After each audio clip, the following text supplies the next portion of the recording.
Hello everyone, स्वागत है आप सभी का कॉम्पिटिटिव एकेडमिया में। इस सीरीज़ में हम स्पेक्ट्रम बुक से मॉडर्न हिस्ट्री कवर कर रहे थे एमसीक्यूज़ के फॉर्म में। तो इस सीरीज़ में ये तीसरा लेक्चर है। तो चलिए शुरुआत करते हैं जहाँ तक हमने किया था उसके आगे से। तो प्रश्न है, बंग भाषा प्रकाशिका सभा का गठन किस वर्ष किया गया था? ऑप्शन ए 1826, बी 1836, फिर 46 या 56। तो इसका उत्तर है ऑप्शन बी 1836 में। ये प्रथम बंगाली राजनीतिक संगठन था और राजा राम मोहन राय के जो एसोसिएट्स थे, उनके समर्थक थे, उन्होंने इस सभा का गठन किया था।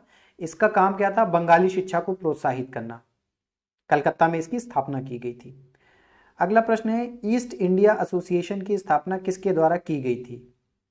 तो ये ऑप्शन है, इसमें सही उत्तर होगा दादा भाई नौरोजी, जिन्हें grand old man of India भी कहा जाता था। 1866 में दादा भाई नौरोजी ने इस संस्था की स्थापना लंदन में की थी, जिसका उद्देश्य था कि भारत के लोगों की जो भी मांगे हैं और उनकी समस्याएं हैं, उससे ब्रिटेन को अवगत कराना। अगला प्रश्न देखते हैं। ये संस्थापक दिए गए हैं और इंस्टीट्यूशन दिए गए हैं, उनका मिलान करना है। तो पहला है इंडियन लीग। इसकी स्थापना की थी शिशिर कुमार घोष ने 1875 में, 1875 में। दूसरा है इंडियन एसोसिएशन ऑफ कलकत्ता। इसकी स्थापना की थी सुरेंद्रनाथ बैनर्जी ने 1876 में, 1876। और जो तीसरा बचा पूना सार्वजनिक सभा, इसकी महादेव गोविंद रानाडे जी ने इसकी स्थापना की थी। इसकी स्थापना की थी 1870 में, 1870। तो ऑप्शन मिला लीजिए, पहले का लास्ट वाला यानी कि सी है। पहले का सी और दूसरे का ए, इसका ऑप्शन हो जाएगा सी। अगला प्रश्न देखते हैं।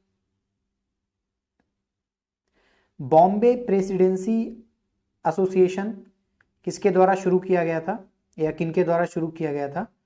तो इसमें ऑप्शन दिए गए हैं बदरुद्दीन तैयब जी, फिरोज शाह मेहता, केटी तेलंग, जी सुब्रमण्यम अय्यर। तो जो पहले तीनों हैं, बदरुद्दीन तैयब जी, फिरोज शाह मेहता, केटी तेलंग, ये बॉम्बे प्रेसिडेंसी एसोसिएशन से जुड़े हुए थे, यानी कि इसका ऑप्शन हो जाएगा बी। जबकि जो जी सुब्रमण्यम अय्यर हैं, इन्होंने ये मद्रास महाजन सभा की स्थापना से जुड़े हुए थे, मद्रास महाजन सभा से जुड़े हुए थे। 1884 में इसकी स्थापना की गई थी। और बॉम्बे प्रेसिडेंसी एसोसिएशन इसकी 1885 में स्थापना की गई थी। अगला प्रश्न देखते हैं। संस्था को उसकी स्थापना क्रम के साथ व्यवस्थित करना है। तो Zamindari association, East India association, Madras Mahajan Sabha और इंडिया लीग। तो ये 38 में हुई थी, 1838 जो जमींदारी एसोसिएशन है। और ईस्ट इंडिया एसोसिएशन 1866 में, अभी हमने पढ़ा, 1866। मद्रास महाजन सभा इसकी 1884 में हुई थी। और लास्ट में है ये 1875 में इसकी स्थापना हुई थी इंडियन लीग की। तो मद्रास महाजन सभा वी राघवाचारी, पी आनंद चार्लू, जी सुब्रमण्यम अय्यर, इन लोगों ने मिलकर के इसकी स्थापना की थी। तो इसका ऑप्शन हो जाएगा, सीक्वेंस में ही है, 1 2 3 4। अगला प्रश्न देखते हैं।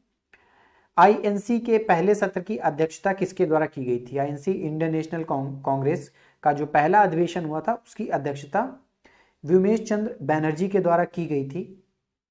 1885 में यह सत्र हुआ था। ये मुंबई के ग्वालियर टैंक में आयोजित किया गया था। पहले ये पूना में होने वाला था, लेकिन वहां पर प्लेग पैंडेमिक था, इसलिए प्लेग फैला हुआ था, एपिडेमिक था, पैंडेमिक नहीं। तो इस वजह से पुणे में ना आयोजित करके इसका आयोजन मुंबई में किया गया था। बाकी बदरुद्दीन तैयब जी, ये तीसरा जो अधिवेशन हुआ था कांग्रेस का 1887 में, ये उसके अध्यक्ष थे और ये पहले मुस्लिम अध्यक्ष थे। एनी बेसेंट ये पहली महिला अध्यक्ष थी, जो 1917 में अधिवेशन हुआ था, उसकी अध्यक्षता इन्होंने की थी। और ये कलकत्ता अधिवेशन हुआ था। जॉर्ज यूले, ये जो अधिवेशन हुआ था इलाहाबाद में 1888 में। ये पहले यूरोपीय थे जिन्होंने कांग्रेस की अध्यक्षता की थी। और जो दूसरा अधिवेशन था उसकी अध्यक्षता दादा भाई नौरोजी ने की थी। दादा भाई नौरोजी ने 2 और सेशन की अध्यक्षता की थी, एक 1993 में हुआ था और एक 1906 में हुआ था। अगला देखते हैं, सेफ्टी वॉल्व थ्योरी या सुरक्षा वॉल्व सिद्धांत किस गवर्नर जनरल से जुड़ा है? तो लॉर्ड डफरिन से ये जुड़ा हुआ है, जो कांग्रेस की स्थापना थी, इससे रिलेटेड ये थ्योरी है। इसमें कहा जाता है कि कांग्रेस की स्थापना अंग्रेजों ने यानी ब्रिटिशर्स ने एक सोसाइटी के रूप, एक वॉल्व के रूप में की थी कि जो इंडियन पब्लिक है वो रिवॉल्ट ना करे, इसके लिए। डफरिन 1884 से 1888 तक वॉयसराय रहे थे, रिपन के बाद में। अगला प्रश्न है, इनमें से नरम दल के नेता कौन थे?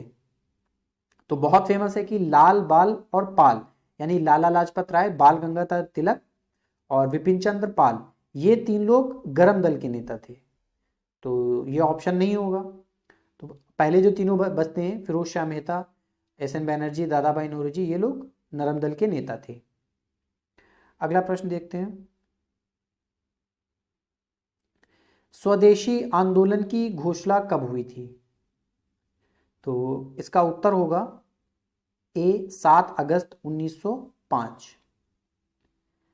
3 दिसंबर 1903 को ब्रिटिश संसद में बंगाल विभाजन से संबंधित प्रस्ताव प्रस्तुत किया गया था। उसके बाद 19 जुलाई 1905 को बंगाल विभाजन का जो ये प्रस्ताव था, इसका जो रूपरेखा बनाई गई थी वो जनता के सामने रखी गई थी और फाइनली 7 अगस्त 1905 को ये बंगाल विभाजन लागू हुआ था। बंगाल विभाजन लागू नहीं हुआ था, क्या क्वेश्चन क्या है?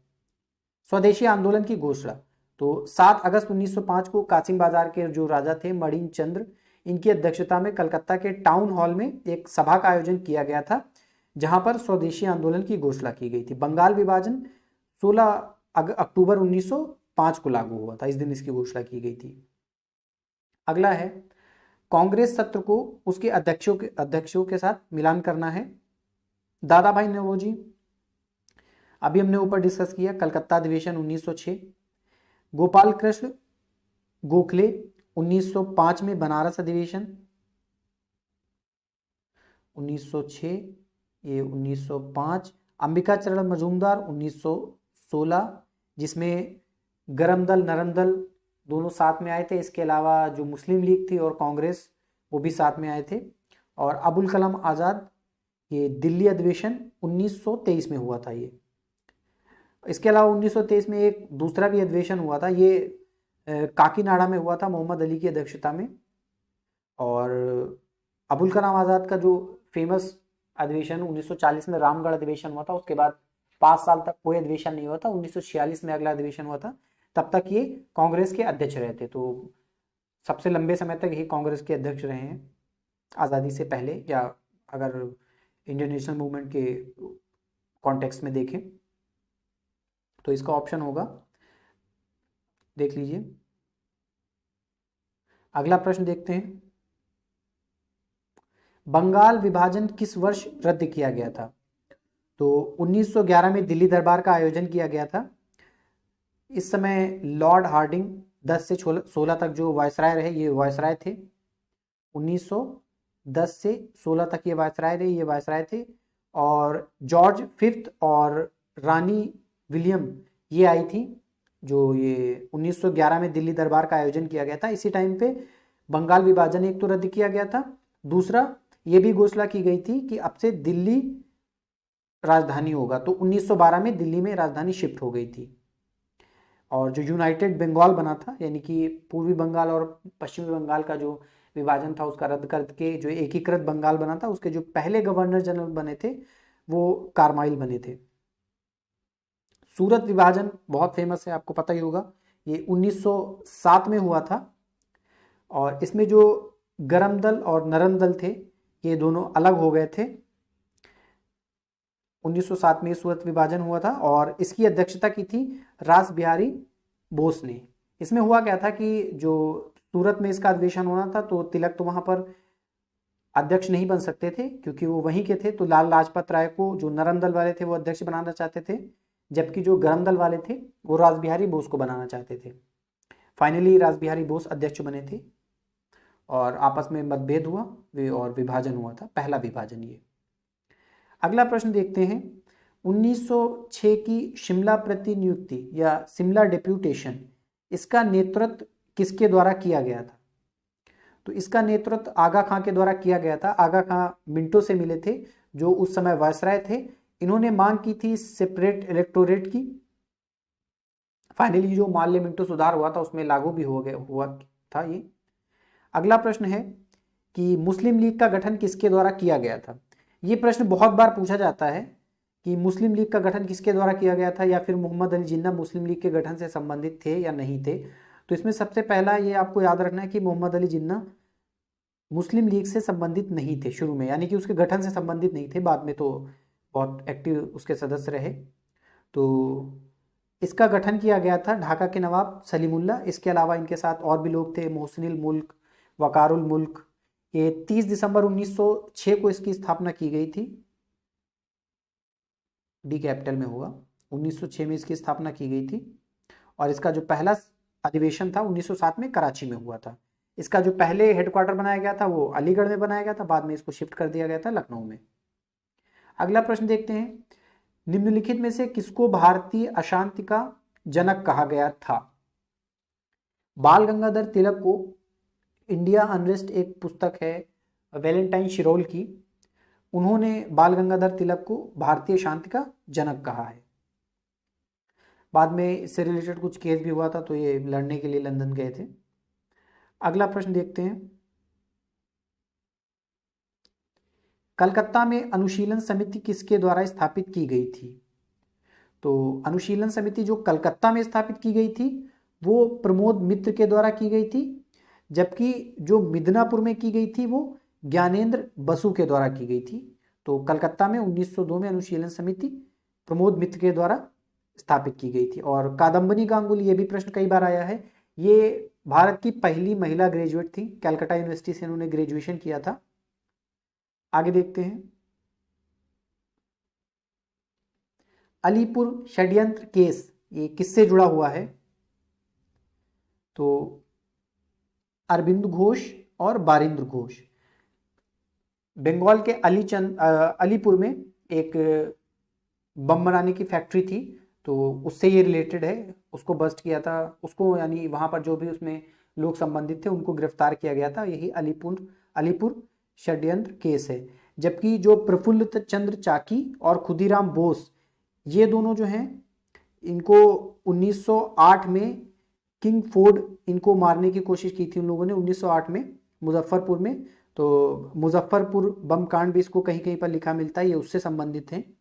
और अलीपुर षड्यंत्र केस ये भी 1908 में ही हुआ था। इसके अलावा बिपिन चंद्र पाल, लाला लाजपत राय, ये तो आपको पता है गरम दल के नेता हैं। अगला देखते हैं, साप्ताहिक पत्रिका ये युगांतर को किसने प्रकाशित किया था? तो इसका उत्तर होगा ए, बारिंद्र कुमार घोष भूपेंद्र नाथ दत्त के साथ मिलकर के 1906 में इसका प्रकाशन शुरू किया था। और अजीत सिंह, ये पता है आपको, अंजुमने मोहसिने वतन ये और वंदे मातरम ये इससे जुड़े हुए थे। सुरेंद्र नाथ बैनर्जी ये हम पीछे डिस्कस कर चुके हैं, ये बंगाली से जुड़े हुए थे। और अजीत सिंह ये भगत सिंह के चचा थे। अगला देखते हैं, 1805 का जो लेक्स लोकी अधिनियम था ये किससे संबंधित था? इसका एक दूसरा भी नाम है धार्मिक निर्योग्यता अधिनियम। ये 1850 में आया था। तो धार्मिक निर्योग्यता अधिनियम, तो इससे कंफर्म हो गया कि ये किससे संबंधित था, आप समझ गए होंगे, ऑप्शन डी होगा इसका। 1850 में आया था। इसमें व्यवस्था की गई थी कि जो लोग धर्म परिवर्तन करते हैं, क्रिश्चियन हो जाते हैं, पहले क्या था कि उनकी पैतृक संपत्ति में उनका हिस्सा नहीं होता, तो ये अधिनियम लाया गया था ताकि उन्हें पैतृक संपत्ति में हिस्सा मिल सके। ये मेनली इसलिए लाया गया था ताकि जो धर्म परिवर्तन है ज्यादा से ज्यादा लोगों को क्रिश्चियन बनाया जा सके, उसके लिए लाया गया था। पहला ऑप्शन ऐसे नहीं होगा, भारतीय द्वारा हथियार रखने का अधिकार इससे रिलेटेड, यानी इससे रिलेटेड 1978 में आर्म्स एक्ट आया था जिसमें बहुत सारी रिस्ट्रिक्शंस लगा दी गई थी भारतीयों द्वारा हथियार रखने पे। और 1978 आपको पता है 76 से 80 तक लिटन वायसराय रहे थे, जो बहुत ही कुख्यात कह सकते हैं, फेमस नहीं थे, अच्छे में नहीं थे, बुरे तरीके से फेमस थे, एंटी इंडियन थे बहुत ज़्यादा वो। और ये जो दूसरा है, केवल यूरोपीय न्यायाधीशों द्वारा यूरोपीय लोगों की सुनवाई, तो ये इल्बर्ट बिल विवाद है, इल्बर्ट डिस्प्यूट। ये 1883 में आया था रिपन के टाइम में, जो कि इंडिया के थोड़ा सा प्रो इंडियन थे। और इसमें यह किया गया था कि अब जो भारतीय न्यायाधीश होंगे वो यूरोपीय लोगों के मुकदमे भी सुन सकेंगे, तो इसका बहुत विरोध हुआ था, बाद में ये वापस ले लिया गया था बिल। और जो सी वाला है, बिना परीक्षण और न्यायिक समीक्षा के अनिश्चितकालीन निवारक बंदी, ये रॉलेट एक्ट है, 1919 में आया था। 1917 में सिडनी रॉलेट की अध्यक्षता में समिति बनी थी और इसीलिए इसे रॉलेट एक्ट कहा गया। 1918 में इसने अपनी रिपोर्ट दी थी, फिर 18 मार्च 1919 को ये पारित हुआ था। अगला है कि अंजुमने मोहसिने वतन, ये किसके द्वारा शुरू किया गया था? तो अभी हमने ऊपर डिस्कस किया कि ये अजीत सिंह, जो कि भगत सिंह के चाचा थे, उसके द्वारा शुरू किया गया था। इनका एक अखबार था भारत माता। और हाँ, भगत सिंह, इनके बारे में आगे डिस्कस करेंगे। सैयद अहमद खां, ये इन्होंने एक पुस्तक लिखी थी असबाब बगावत हिंद, या इंग्लिश में the causes of Indian mutiny. ये 1857 के जो स्वतंत्रता संग्राम हुआ था उसके ऊपर लिखी जाने वाली पहली पुस्तक है, ये याद रखना है आपको। अबुल कलाम आज़ाद, ये सबसे ज़्यादा समय तक कांग्रेस के अध्यक्ष रहे थे। अल हिलाल भी इन्होंने लिखी थी अबुल कलाम आज़ाद ने। अगला प्रश्न है, रामोसी किसान विद्रोह का नेतृत्व किसके द्वारा किया गया था? तो ये महाराष्ट्र की पहली क्रांतिकारी गतिविधि थी, जो रामोसी किसान विद्रोह था, 1879 में हुआ था। और वासुदेव बलवंत फड़के, ये इससे रिलेटेड है, इनके नेतृत्व में विद्रोह हुआ था 1879 में। अगला है, सावरकर बंधु निम्नलिखित में से किससे जुड़े हुए हैं? तो मित्र मेला और अभिनव भारत इन दोनों से जुड़े हुए हैं, यानी कि इसका उत्तर हो जाएगा सी। पहले मित्र मेला नाम था, 1899 में इसकी स्थापना की गई थी, एक सीक्रेट सोसाइटी थी। बाद में 1904 में इसी का नाम परिवर्तित करके अभिनव भारत कर दिया गया था। ये जो मैजनी की जंग इटली करके एसोसिएशन थी, उसी की तर्ज पे ये बनाया गया था। अगला प्रश्न देखते हैं, India home rule league society, home rule society किसके द्वारा स्थापित की गई थी? तो इसका उत्तर है डी, श्यामजी कृष्ण वर्मा। वीरेंद्र नाथ चट्टोपाध्याय, ये बर्लिन कमेटी से संबंधित थे, इन्होंने ब्रिटिश के विरुद्ध छात्रों को इकट्ठा किया था। मदन लाल ढींगरा, इन्होंने करजन विली की हत्या की थी 1909 में। और लाला हरदयाल, ये आपको पता ही है कि ये गदर मूवमेंट से रिलेटेड हैं, 1913 में सैन फ्रांसिस्को यूएसए में गदर पार्टी की स्थापना की थी।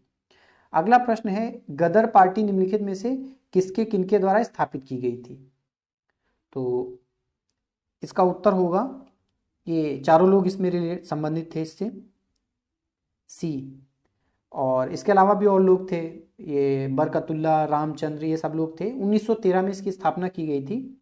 और इस एसोसिएशन के द्वारा एक पत्रिका भी निकाली जाती थी सेम नाम से, गदर नाम से, और ये कई भाषाओं में निकाली जाती थी, हिंदी, इंग्लिश, उर्दू, मराठी, पंजाबी, पश्तो में भी एक इसका अंक प्रकाशित हुआ था। आगे देखते हैं, भारतीय स्वतंत्रता के लिए बर्लिन समिति का गठन 1908 में किसके द्वारा किया गया था? तो अभी हमने ऊपर डिस्कस किया, वीरेंद्र नाथ चट्टोपाध्याय के द्वारा किया गया था, और भी भूपेंद्र दत्त के साथ मिलकर के। और लाला हरदयाल के बारे में हमने डिस्कस कर लिया, ये गदर मूवमेंट से रिलेटेड थे।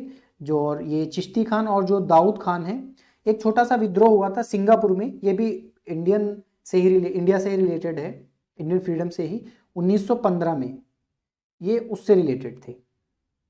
अगला प्रश्न है, जिमरमैन योजना किसके साथ जुड़ी है? तो इसका उत्तर है बी, प्रथम विश्व युद्ध के दौरान ब्रिटिश राज के खिलाफ हिंदू जर्मन कॉन्स्पिरेसी। इसमें क्या था कि जर्मन के साथ जो फर्स्ट वर्ल्ड वॉर चल रहा था उस टाइम पे बहुत सारे भारतीय लीडर जो थे, बहुत सारे, उन्होंने जर्मन के साथ मिल करके अंग्रेज़ों को हराने के लिए योजना बनाई थी, वही है जिमरमैन योजना। ताकि जो है ब्रिटिशर्स को यहाँ से भगाया जा सके। अगला देखते हैं,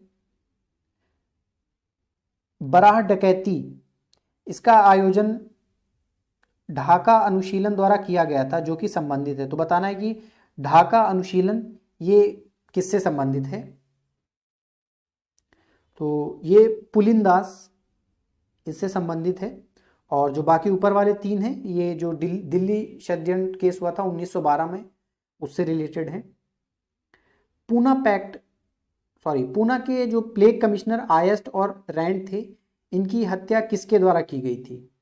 तो चापेकर ब्रदर्स इन्होंने की थी। अगला प्रश्न देखते हैं, न्यू इंडिया और कॉमनवेल्थ ये किसके द्वारा शुरू किए गए थे। तो इसका उत्तर है एनी बेसेंट। मैडम भीकाजी कामा के बारे में डिस्कस किया। इन्होंने स्टुटगार्ट जर्मनी में सबसे पहले भारतीय झंडा फहराया था। और महात्मा गांधी की ऑटोबायोग्राफी आपको पता ही है, माई एक्सपेरिमेंट विथ ट्रूथ, बहुत ही अच्छी पुस्तक है, सभी को पढ़नी चाहिए, आप जरूर पढ़िएगा। और टुवर्ड्स फ्रीडम ये नेहरू जी की ऑटोबायोग्राफी है। अगला है कि तिलक का होम रूल लीग बेसेंट से अलग था, क्योंकि 2 स्टेटमेंट दिए गए हैं और फिर बताना है। पहला है, बेसेंट का जो लीग था इसकी स्थापना अप्रैल 1916 में हुई थी, जबकि जो तिलक का लीग था ये सितंबर 1916 में हुई थी। और दूसरा है कि तिलक का लीग पूरे भारत में फैला हुआ था, जबकि एनी बेसेंट का जो लीग था वो महाराष्ट्र तक सीमित था। तो ये दोनों स्टेटमेंट उल्टे हैं, ये दोनों ही गलत हैं, तो इसका डी हो जाएगा। जो पहला जो तिलक का लीग था वो पहले स्थापित हुआ था 28 अप्रैल 1916 को, जबकि जो एनी बेसेंट का जो होम रूल लीग था वो 1 सितंबर 1916 को स्थापित किया गया था। तिलक वाले के अध्यक्ष जो थे वो जोसेफ बैप्टिस्टा थे, जबकि एनी बेसेंट अपने वाले की खुद अध्यक्ष थी। और अगर इसका क्षेत्र विस्तार देखा जाए तो तिलक का जो होम रूल लीग था वो मेनली कर्नाटक के आसपास था और थोड़ा आसपास के एरियो में भी और था। उसके अलावा जो एनी बेसेंट का जो लीग था इसमें बहुत प्रोमिनेंट लीडर नेहरू वगैरह हो गए, ये सभी सम्मिलित थे और इसका विस्तार पूरे भारत में था। अगला प्रश्न देखते हैं, प्रांतों में द्वैध शासन की शुरुआत किस एक्ट के द्वारा की गई थी। तो आपको पता है 1919 का जो एक्ट आया था, जिसे मॉन्टेग्यू चेम्सफोर्ड सुधार भी कहते हैं, इसके द्वारा प्रांतों में द्वैध शासन की शुरुआत की गई थी। कोई प्रश्न छूट गया क्या?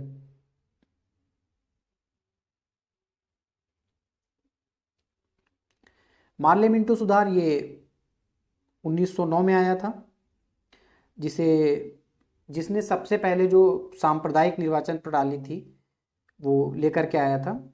और 1919 के बारे में जान लेते हैं। ये जो मॉन्टेग्यू चेम्सफोर्ड सुधार था, इसमें सिखों के लिए पृथक निर्वाचन की व्यवस्था की गई थी, यूरोपियंस के लिए पृथक निर्वाचन की व्यवस्था की गई थी। यानी कि जो 1909 में मार्ले मिंटो में जो पृथक निर्वाचन की शुरुआत की गई थी, इसमें और बढ़ा दिया गया था। उसके बाद आप देखेंगे 1935 में और बढ़ा दिया गया था। और 1919 वाला जो ये मॉन्टेग्यू चेम्सफोर्ड सुधार था, इसी में केंद्र में द्विसदनीय विधायिका की भी व्यवस्था की गई थी। साथ ही पहली बार वीमेन्स को जो वोटिंग राइट था वो इसी के द्वारा दिया गया था। 1935 का शासन अधिनियम आगे डिस्कस करेंगे। और काउंसिल ऑफ इंडिया एक्ट हम पीछे डिस्कस कर चुके हैं, जिसमें अध्यादेश, सबसे पहले अध्यादेश की पावर दी गई थी वायसराय को, और जो पोर्टफोलियो सिस्टम है वो भी इसी में आया था। अगला प्रश्न है, अगस्त 1918 में आयोजित इंडियन नेशनल कांग्रेस का विशेष सत्र, जिसने मॉन्टेग्यू चेम्सफोर्ड सुधारों को असंतोषजनक और निराशाजनक घोषित किया था, इसकी अध्यक्षता किसके द्वारा की गई थी। तो 1918 में इसकी अध्यक्षता की गई थी, स्पेशल जो सेशन आयोजित किया गया था हसन इमाम के द्वारा। तो इसका आंसर हो जाएगा सी। इसके अलावा जो नॉर्मल सेशन आयोजित किया गया था उसकी अध्यक्षता मदन मोहन मालवीय जी के द्वारा की गई थी। हुआ क्या था, जो 1918 में नॉर्मल सेशन होने वाला था, पहले इसके अध्यक्ष जो चुने गए थे वो तिलक चुने गए थे और उन्हीं के द्वारा अध्यक्षता की जानी थी। लेकिन वेलेंटाइन शिरोल के साथ, जो पीछे हमने बताया कि इन्हें तिलक को उन्होंने भारतीय शांति का जनक कहा था, तो उसी से रिलेटेड कुछ मुकदमा चल रहा था, उसी सिलसिले में ये लंदन गए हुए थे। तो तो उनकी जगह पर इसकी अध्यक्षता फिर मदन मोहन मालवीय जी ने की थी। और जो ये प्रश्न पूछा गया है विशेष सत्र, इसकी अध्यक्षता हसन इमाम ने की थी। अगला प्रश्न है इंडियन ओपिनियन, ये किसके द्वारा शुरू किया गया था? ये एक अखबार है जिसकी शुरुआत महात्मा गांधी जी के द्वारा की गई थी 1903 में, जब उस समय वो अफ्रीका में थे। और ये जो वहाँ पर रेशियल डिस्क्रिमिनेशन चल रहा था और जो सिविल राइट्स बहुत सारे लोगों को नहीं दिए गए थे, उसको लेकर के ये अखबार शुरू किया गया था, उसको सपोर्ट करने के लिए, ताकि लोगों के साथ जो डिस्क्रिमिनेशन हो रहा है उसको ख़त्म किया जा सके, राइट्स उन्हें दिए जा सके, लोगों को सपोर्ट करने के लिए किया गया था। अगला प्रश्न देखते हैं, चंपारण सत्याग्रह के दौरान गांधी जी ने किसानों की समस्याओं को देखने का, गांधी जी से किसानों की समस्याओं का देखने का अनुरोध किसने किया था? तो इसका उत्तर है राजकुमार शुक्ल।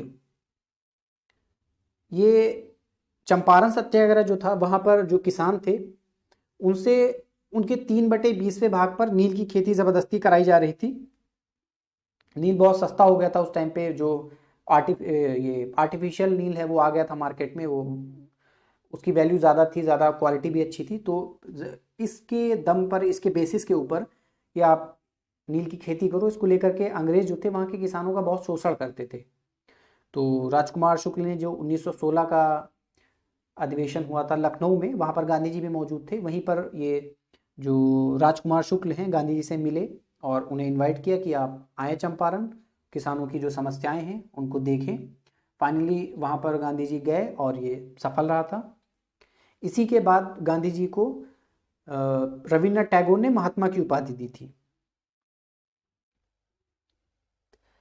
अगला प्रश्न देखते हैं, निम्नलिखित में से कहाँ गांधी जी ने पहली भूख हड़ताल की थी? तो इसका उत्तर होगा अहमदाबाद मिल हड़ताल। इसमें गांधी जी ने पहली बार अनशन किया था, यानी भूख हड़ताल की थी। ये वाला जो आंदोलन हुआ था प्लेग बोनस को लेकर के हुआ था, और वहाँ के जो मालिक थे, पहले जो प्लेग बोनस दिया जा रहा था, बाद में वो प्लेग बोनस ख़त्म करना चाहते थे, लेकिन महंगाई बढ़ गई थी, तो जो वहाँ के मजदूर थे वो कह रहे थे कि नहीं, ये बोनस ख़त्म ना किया जाए, हमें बोनस दिया जाए। तो फाइनली गांधी जी वहाँ पर गए और जो मजदूर थे और जो मिल मालिक थे उनके बीच में सुलह करा दिया। 35% जो पहले बोनस दिया जाता था उसकी जगह पर 20% जो मिल मालिक थे वो देने को राजी हो गए। मजदूर भी इस पे निश्चिंत हो गया कि चलो कुछ तो मिल रहा है। फाइनली ये भी आंदोलन जो था ये सफल रहा था। खेड़ा सत्याग्रह यहीं पर डिस्कस कर लेते हैं। ये 1918 में हुआ था। ये जब गांधी जी चंपारण में थे तभी मोहनलाल पांड्या और एक और थे इनके साथ शंकरलाल पारिक, इन लोगों ने खेड़ा में इनवाइट किया गांधी जी को कि यहाँ पर किसानों की समस्याएं आके देखो। हुआ क्या था कि खेड़ा में अकाल की वजह से जो वहाँ के किसान थे वो अपना लगान चुका पाने में असमर्थ थे। फसल बहुत कम हुई थी लेकिन फिर भी ज़बरदस्ती उनसे वसूला जा रहा था लगान। तो इसी के लिए फाइनली गांधी जी को बुलाया गया, गांधी जी ने अनशन किया, यानी कि सत्याग्रह प्रारंभ किया। सरकार ने फिर एक कमेटी बिठाई और बताया कि जो लोग लगान देने में सक्षम हैं सिर्फ उन्हीं से ही लगान वसूला जाए। सॉरी। अगला प्रश्न है, रविंद्रनाथ टैगोर ने किस घटना के विरोध में अपनी नाइटहुड की उपाधि त्याग दी थी? तो आप लोगों को पता है, आसान प्रश्न। 1913 में जो जलियांवाला बाग हत्याकांड हुआ था, सॉरी 13 अप्रैल 1919, ना कि 13, बहुत ज़्यादा गलत हो रहा है बोलने में, 1919 में ये हुआ था। इसी के विरोध में रविन्द्रनाथ टैगोर ने अपनी जो नाइटहुड की उपाधि थी वो त्याग दी थी। ये हुआ क्यों था? 10 अप्रैल को जो दो लीडर थे, एक डॉक्टर सत्यपाल और सैफुद्दीन किचलू, ये लोग जो रॉलेट एक्ट आया था उसका विरोध कर रहे थे, इनको गिरफ्तार कर लिया गया था। इसी के विरोध में 13 अप्रैल 1919 को अमृतसर का जो जलियांवाला बाग था, यहाँ पर एक सभा हो रही थी। तो जनरल डायर ने फिर जो भी वहाँ पर निहत्थे लोग थे उनके ऊपर गोलियां चलवा दी थी। बहुत सारे लोग, इसमें बहुत सारे लोग मारे गए थे। तो इसको लेकर के कांग्रेस ने एक कमेटी भी बनाई थी मदन मोहन मालवीय की अध्यक्षता में। साथ ही इसके विरोध में और बहुत सारे लोगों ने इस्तीफा दिया था, जैसे जो शंकरन नायर थे जिन्होंने पटेल के साथ मिल करके जो देश का जो बाकी रियासतें थी उनके एकीकरण में बहुत महत्वपूर्ण योगदान निभाया था। ये वायसराय के काउंसिल के सदस्य थे, इन्होंने भी इस्तीफा दे दिया था। अगला प्रश्न देखते हैं, निम्नलिखित में से कौन सा जनरल जलियांवाला बाग नरसंहार से जुड़ा है? तो भी हमने ऊपर ही डिस्कस किया कि जनरल डायर से जुड़े हुए हैं। सिडनी रॉलेट, ये रॉलेट एक्ट से जुड़े हुए हैं। विलियम हंटर, ये जो समिति बनाई गई थी जलियांवाला हत्याकांड जो हुआ था उसकी जांच के लिए, जो अंग्रेजों के द्वारा समिति बनाई गई थी, ये उसके अध्यक्ष थे। और जो कांग्रेस के द्वारा समिति बनाई गई थी उसके अध्यक्ष मदन मोहन मालवीय जी थे। डफरिन आपको पता ही है वायसराय थे, 84 से 88 तक रहे थे। इन्हीं के टाइम में 85 में कांग्रेस का गठन किया गया था। अगला प्रश्न है, खिलाफत समिति का गठन निम्नलिखित में से किसके नेतृत्व में किया गया था? तो इसका उत्तर होगा अजमल खान, ये भी थे, हसरत मोहानी ये भी थे, शौकत अली, मोहम्मद अली, ये मिल ये सभी लोग थे। ये किया गया था सितंबर 1919 में, इसका गठन किया गया था।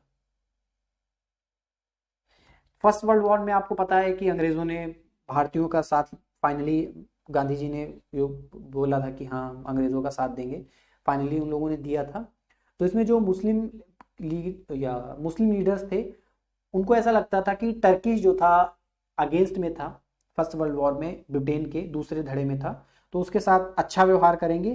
तो अच्छा व्यवहार नहीं किया था जब युद्ध खत्म हो गया फर्स्ट वर्ल्ड वॉर, तो उसी को लेकर के उसके विरोध में ये कमेटी बनाई गई थी, खिलाफत समिति, सितंबर 1919 में। अगला प्रश्न देखते हैं, आईएनसी के कलकत्ता अधिवेशन, ये विशेष अधिवेशन आगे लिखा हुआ है, विशेष अधिवेशन के बारे में बात की जा रही है। किन किन मुद्दों पर विचार किया गया था? असहयोग कार्यक्रम और स्वराज की स्थापना को मंजूरी, विदेशी कपड़ों का बहिष्कार करना, खादी को बढ़ावा देना, स्कूलों और सरकारी कार्यालयों का बहिष्कार। तो 1920 में, सितंबर 1920 में जो विशेष सत्र हुआ था आईएनसी का, उसकी अध्यक्षता की गई थी लाला लाजपत राय के द्वारा। ये तीनों उसमें शामिल थे। इसी सेशन में, इसी अधिवेशन में गांधी जी ने असहयोग का प्रस्ताव रखा था और इसका चित्तरंजन दास या और एक दो लोग थे, उन्होंने विरोध किया था, लेकिन फाइनली ये पारित हो गया था, बहुत अच्छे बहुमत से पारित हो गया था। बाद में जब विशेष बहुमत हुआ था 1920 में, नागपुर अधिवेशन, सॉरी विशेष बहुमत नहीं, जो नॉर्मल सेशन होता है 1920 में, नागपुर अधिवेशन जो हुआ था सी विजय राघवाचार्य की अध्यक्षता में, सी विजय राघवाचार्य या राघवाचार्य उनकी अध्यक्षता में, तो उसमें यही वाला प्रस्ताव चित्तरंजन दास ने प्रस्तुत किया था, जो अभी विरोध किया था स्पेशल सेशन में नागपुर वाले में, सॉरी बहुत कंफ्यूजन हो रहा है आज, कलकत्ता वाले में। अगला प्रश्न है, चौरी चौरा कांड ये कब हुआ था? आपको एक चीज बता दें, ये वाला प्रश्न एक तो डायरेक्ट पूछा जाता है, दूसरी बात आपको बरदोली सत्याग्रह, चौरी चौरा कांड, गांधी जी की गिरफ्तारी और रॉलेट एक्ट, ये जो बहुत आसपास 2-3 घटनाएं हुई थी, या असहयोग आंदोलन, ये आसपास की जो घटनाएं हुई थी, ये अरेंज करने के लिए बहुत पूछा जाता है। स्टेट पीसीएस का तो बहुत फेवरेट क्वेश्चन है, आप किसी भी एग्जाम में देखेंगे बहुत पूछा जाता है। तो चौरा चौरी कांड ये कब हुआ था? ये हुआ था 5 फरवरी 1922 को, गोरखपुर में, गोरखपुर जिले में एक जगह है चौरा चौरी, वहां पर हुआ था। जो असहयोग आंदोलन की जो भीड़ थी, प्रदर्शन कर रही थी, और वहां पर पुलिस चौकी में फाइनली भीड़ उग्र हो गई और वहां पे आग लगा दिया था। इसमें 22 पुलिसकर्मी जल के मर गए थे। तो इसी को देखते हुए 12 फरवरी 1922 को बरदोली में एक प्रस्ताव लाया गया था और गांधी जी ने जो असहयोग आंदोलन था वापस ले लिया था। तो इसकी बहुत आलोचना की गई थी, क्योंकि ये बहुत अच्छे तरीके से मूवमेंट जा रहा था, बहुत इम्पैक्ट पड़ा था अंग्रेजों के ऊपर इसका, और बाद में मार्च में गिरफ्तार कर लिया गया था गांधी जी को। अगला प्रश्न देखते हैं, कांग्रेस का लक्ष्य शांतिपूर्ण और वैध माध्यमों से स्वराज की प्राप्ति बन गया, ये बताना है कि कब बन गया था। तो 1920 में जो कांग्रेस का अधिवेशन हुआ था विजय राघवाचारी की अध्यक्षता में, उसमें शांतिपूर्ण तरीके से और वैध माध्यमों से स्वराज प्राप्त करने की बात की गई थी। अगला प्रश्न है, जनरल ओ डायर की हत्या किसने की थी? तो उधम सिंह, इन्होंने जनरल ओ डायर की हत्या कर दी थी 13 मार्च 1940, हाँ 13 मार्च 1940 में लंदन में जा करके, देख रहे हो, देशभक्ति इसको बोलते हैं, लंदन में जा करके मारा।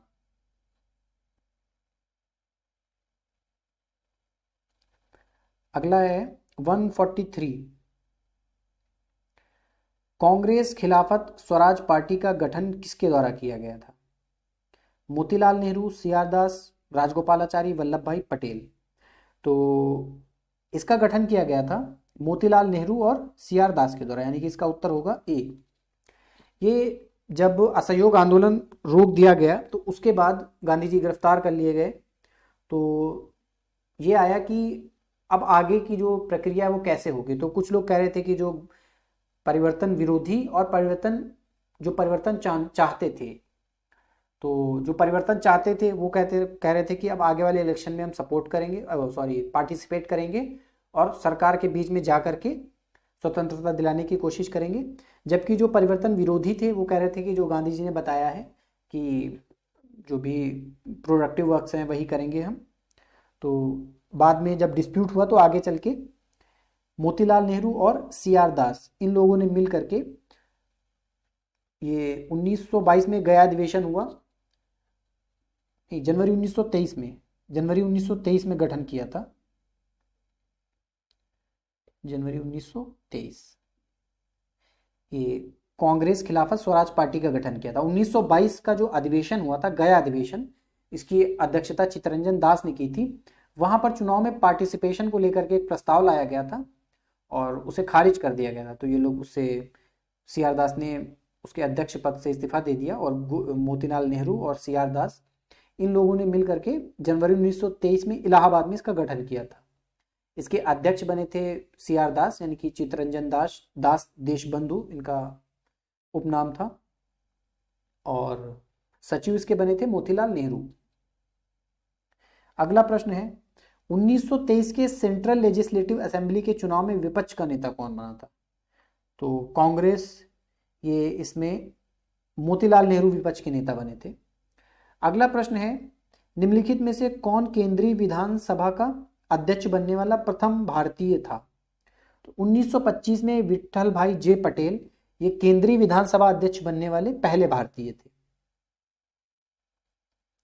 ये कुछ पुस्तकें दी गई हैं और उनके राइटर्स दिए गए हैं, तो मिलाना है। शरद चंद्र चटर्जी, ये पाथेर डाबिन की बुक है, नॉवेल है ये। सचिन नाथ सान्याल, इन्होंने बंदी जीवन लिखा है। राम मनोहर लोहिया सोशलिस्ट थे, भारत विभाजन के गुनाहगार इन्होंने लिखा है। राजेंद्र प्रसाद, ये इंडिया डिवाइडेड इन्होंने लिखा है। तो पहले का बी हो जाएगा, यानी कि या तो बी होगा या तो सी होगा, और दूसरे का ए, यानी कि इसका हो जाएगा बी ऑप्शन 2। अगर आपको पता है पहले आप कर सकते हैं।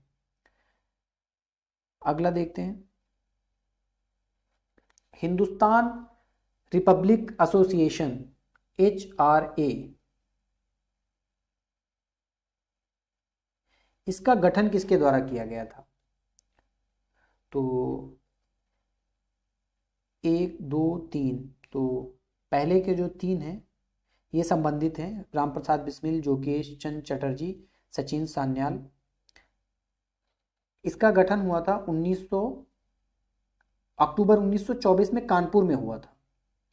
इसी संगठन के द्वारा 9 अगस्त 1925 को काकोरी में ट्रेन लूटी गई थी। बाद में 1928 में HSRA का नाम कर दिया गया था हिंदुस्तान सोशलिस्ट रिपब्लिक एसोसिएशन। अगला प्रश्न है पुलिस अधिकारी सैंडर्स की हत्या निम्नलिखित में से किसने की थी? तो भगत सिंह, राजगुरु, चंद्रशेखर, तो ये तीनों लोग इसमें थे। 17 अक्टूबर 1928 को, 17 अक्टूबर 1928, यानी कि जब HSRA नाम किया गया था उसके कुछ ही दिन बाद। अगला प्रश्न देखते हैं, केंद्रीय विधानसभा में किसके विरोध में बम फेंका गया था? तो उस समय पर 2 मुख्य मुद्दे थे जिनके ऊपर चर्चा चल रही थी। एक तो सार्वजनिक सुरक्षा और दूसरा पब्लिक डिस्प्यूट बिल। इन 2 बिल पे चर्चा चल रही थी केंद्रीय विधानसभा में। तो वहां पर बम फेंका गया था भगत सिंह और बटुकेश्वर दत्त, ये 2 लोग गए थे। ये भी प्रश्न कई बार स्टेट के एग्जाम में पूछा गया है, यूपीपीसीएस में पूछा गया है कि भगत सिंह के साथ किसने केंद्रीय असेंबली में बम फेंका था। तो भगत सिंह और बटुकेश्वर दत्त ये गए थे। 8 अप्रैल 1929 को ये घटना हुई थी। वहां पर जो बम फेंके गए थे वो किसी को नुकसान पहुंचाना नहीं था, बस वो आवाज करने के लिए, सुनाने के लिए फेंका था और इनकलाब जिंदाबाद ये नारा लगाया गया था। बाद में 23 मार्च 1931 को फांसी दे दी गई थी भगत सिंह, राजगुरु और सुखदेव को। इसी जो बम फेंका गया था, लाहौर षड्यंत्र केस बोलते हैं इसको, इसी में दी गई थी। ये आगे प्रश्न भी है, लाहौर षड्यंत्र मामले में किस किस पर मुकदमा चलाया गया था। तो बहुत सारे लोग थे इसमें, जितने भी क्रांतिकारी उस टाइम पे थे HSRA के लगभग गिरफ्तार किए गए थे, सिर्फ चंद्रशेखर आजाद नहीं गिरफ्तार किए गए थे। तो इन सभी पे मुकदमा चलाया गया था। भगत सिंह, राजगुरु, सुखदेव और जतिन दास भी थे, और भी कई सारे लोग थे। जतिन दास ने राजनीतिक कैदी का दर्जा पाने के लिए वहां पर भूख हड़ताल की थी और फाइनली उनकी मृत्यु हो गई थी और बाद में फांसी दे दी गई थी भगत सिंह, राजगुरु और सुखदेव को 23 मार्च 1931 को। मुकदमा तो बहुत सारे लोगों पे चलाया गया था। और 27 फरवरी 1931 को, यानी कि फांसी से कुछ ही दिन पहले, चंद्रशेखर आजाद ने इलाहाबाद का जो पार्क है, अल्फ्रेड पार्क उस टाइम में नाम था, अब तो चंद्रशेखर आजाद के नाम पे उस पार्क का नाम है, वहां पर गोली मार ली थी, आखिरी गोली जो बची हुई थी। तो आज के इस लेक्चर में इतना ही है। आगे हम अगले लेक्चर में आगे जहाँ से जितना कर लिया उसके आगे से डिस्कस करेंगे। तो आप लोग चैनल को सब्सक्राइब करिए और वीडियो को ज़्यादा से ज़्यादा शेयर करिए, लाइक करिए। आपके कोई सुझाव हैं तो कमेंट बॉक्स में ज़रूर बताइए। तो चलिए मिलते हैं अगले लेक्चर में, तब तक के लिए धन्यवाद।